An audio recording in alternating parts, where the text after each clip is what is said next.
All right, ready for a deep dive. Today we're tackling a whole book of the Bible. A whole book. Yep, but don't worry, it's a short one. Second John, just a single chapter. Oh, okay. Second John. Small but mighty, I bet. Exactly. This little letter is jam-packed with insights. It's like a window into the early church, what it meant to be a Christian back then. I'm intrigued already. And you know me, right? I love a good historical mystery. Oh, absolutely. Well, Second John has mystery baked right in, starting with, well, who wrote it? Ah, the authorship question. The letter is signed the elder, Interesting. Sounds authoritative. for sure. Huh. But also makes you wonder, who was this guy? Was it a well-known leader? Maybe even someone like the Apostle John himself. That's a good question. We aren't entirely sure. The mystery deepens when we look at who the letter is addressed to. Okay, who are we talking about? It's sent to an elect lady and her children. An elect lady and her children. Now that's a head scratcher. Right. It's like a biblical riddle. Yeah. Was this a literal woman, a specific church, or maybe some kind of metaphor for the entire Christian community? Lots of possibilities there. Scholars have been debating this for centuries. So what are the leading theories? Well, some scholars think it was definitely a specific church, especially when you look at how the author uses plural pronouns later in the letter. So picturing a pastor writing to his congregation, emphasizing their shared faith, Exactly. it makes you realize we're talking about a real community here, Yeah. dealing with real issues. And one of the themes that keeps popping up is this idea of walking in truth. Ah, yes. Walking in truth. And it's not just about having the right beliefs, it's Wow. about putting those beliefs into action, living them out. Absolutely.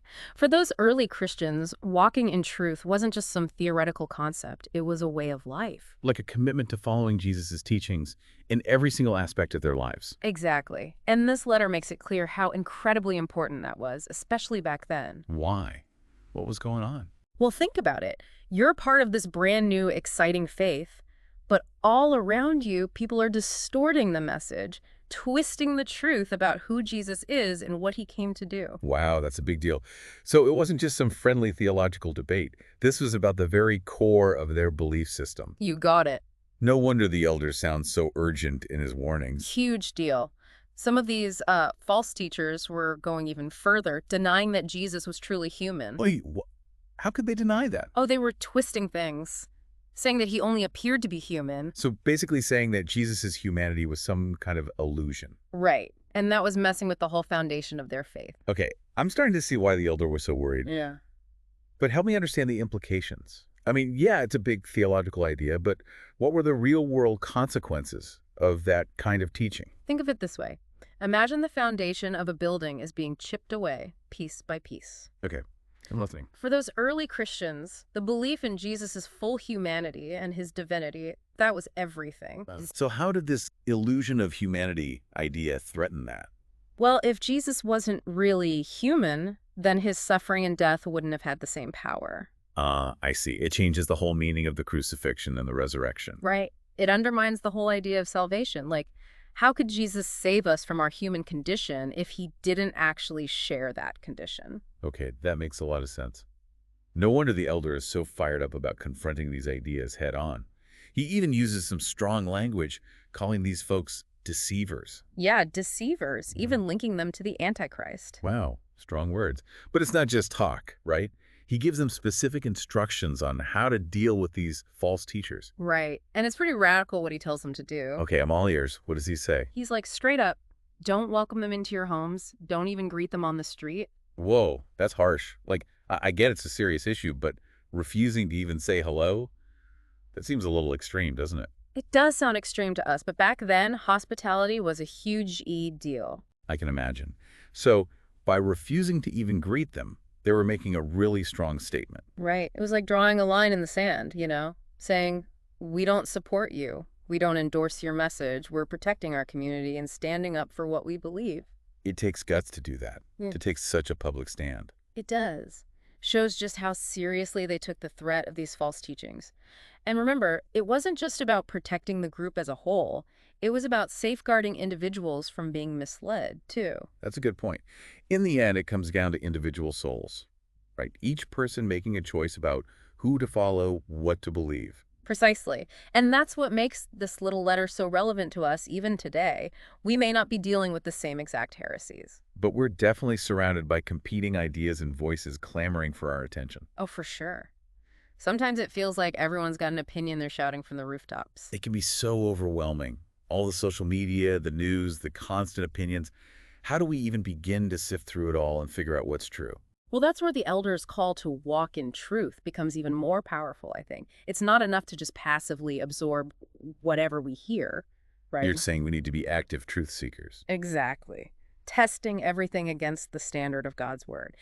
You know, for those early Christians, that meant looking to Jesus, his life, his teachings, his death and resurrection. That was their anchor. Their bedrock. Yeah, And for them, clinging to that truth wasn't just some intellectual exercise. It was a matter of life and death. Sometimes literally. you're right. Given the persecution they faced back then, it raises the stakes for sure, Thinking about all that really highlights the seriousness of the elder's message. doesn't it? And that brings us to another fascinating aspect of this letter, I think. Even with all the strong warnings and that firm stance against those false teachers, there's also this deep current of love running through it. Wait, really? I have to admit, with the whole don't even greet them thing, it's hard to see the love there. I know, it's tough love for sure. But remember, the elder's top priority is the well-being of this community he's writing to. Okay, so he's like a shepherd protecting his flock from wolves.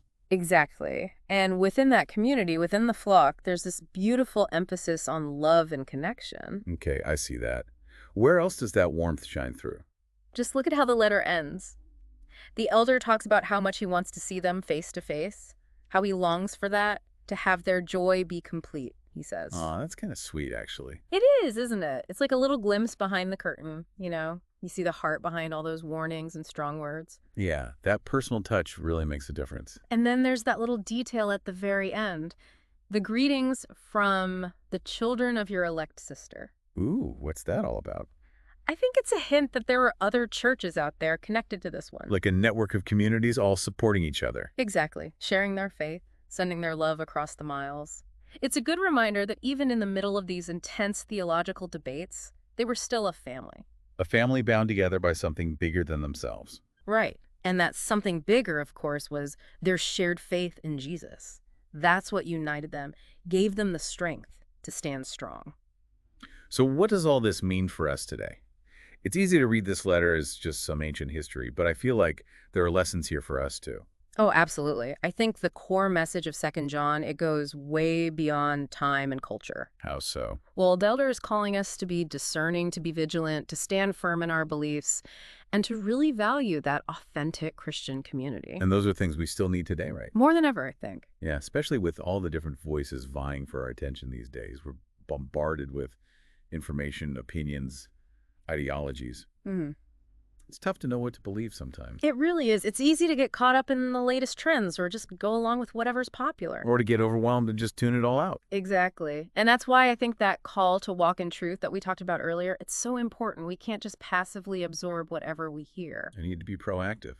Seek out truth. Yes. Be truth seekers. And test everything against, well, God's word. That was the standard for the early Christians, remember. And for them, that meant looking to Jesus. His life, his teaching, His death and resurrection. That was their compass. their anchor in the storm. Exactly. So as we wrap up this deep dive into 2 John, I'm left with this challenge. How can we be more intentional about walking in truth in our own lives? That's a great question. It's something we all need to wrestle with. How do we cultivate that discernment, build authentic community, and actually live out our faith in a way that's both loving and bold? That's the million-dollar question, and I don't think there's one easy answer. But it's definitely a journey worth taking. Couldn't agree more. And I'd encourage everyone listening to keep exploring, keep digging into God's word, and keep seeking truth. In every part of your life. Yes, don't be afraid to ask tough questions, even if it makes people uncomfortable. Thanks for joining us on this journey through 2 John. It may be a short letter, but it's packed with wisdom that can guide us today. It really is. Until next time, keep seeking, keep questioning, and keep walking in truth.